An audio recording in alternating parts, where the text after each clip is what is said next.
other side, you see Donald Trump, who's been dealing with trials as well, except those trials have been his own. Those trials have been criminal convictions. And I think that you're seeing a very clear example of what it means to have a president who is focusing on our future, on our freedoms. And on the other side, you see Donald Trump, who's frankly spending this time focusing on his own freedoms and his own future. The issue hitting home in your state of Maryland, your former governor, your predecessor, Larry Hogan, called on all Americans to respect the verdict. I'm going to show that right there. It drew an immediate response from the Trump campaign, Chris LaCivita, saying, "You just ended your campaign." What do you make of that exchange? What will it mean for the Senate campaign? Governor Hogan is now running for Senate in the state of Maryland.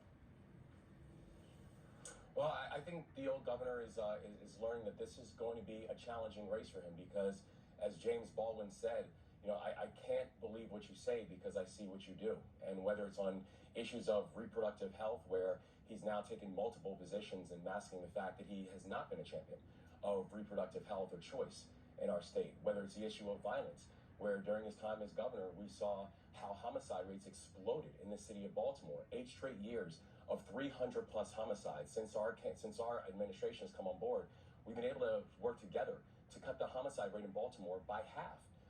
And knowing during his time as governor, he did not have a single solution for the rise in bloodshed that we are seeing in Baltimore and other places around the state.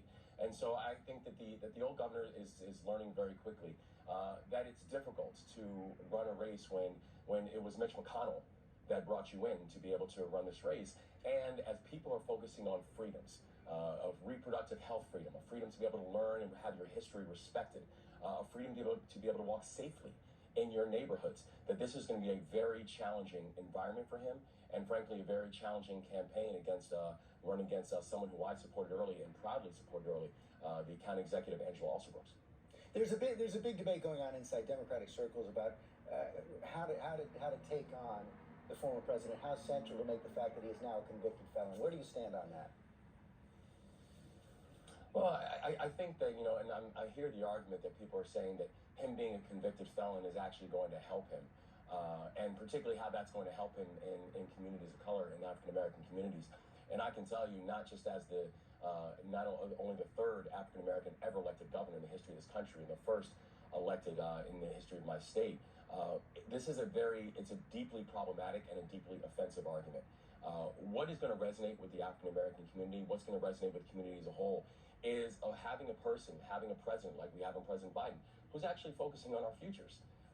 The fact that President Trump is now a convicted felon does not make him resonate with any community, does not make him more connectable to anybody else. Well, how do you explain why President Biden is falling so far short with African-American voters this time around, and what can he do about it? Well, I think we also need to be careful on putting too much weight into polls that are 6 months out. If you looked at polls in my race when I was 6 months out, I was polling in the margin of error of 0.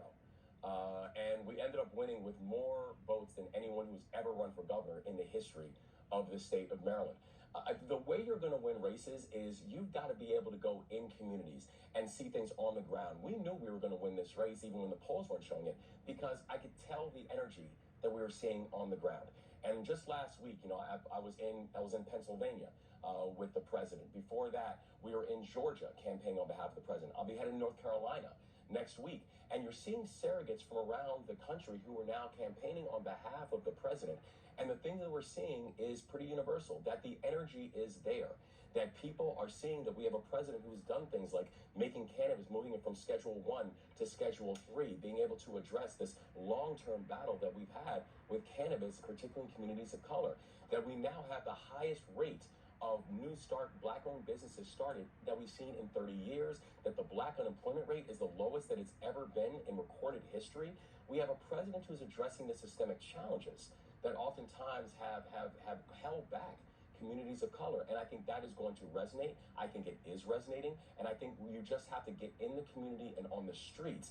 And by that time, you'll see that November, people will rally because this message is going to resonate. This is about results.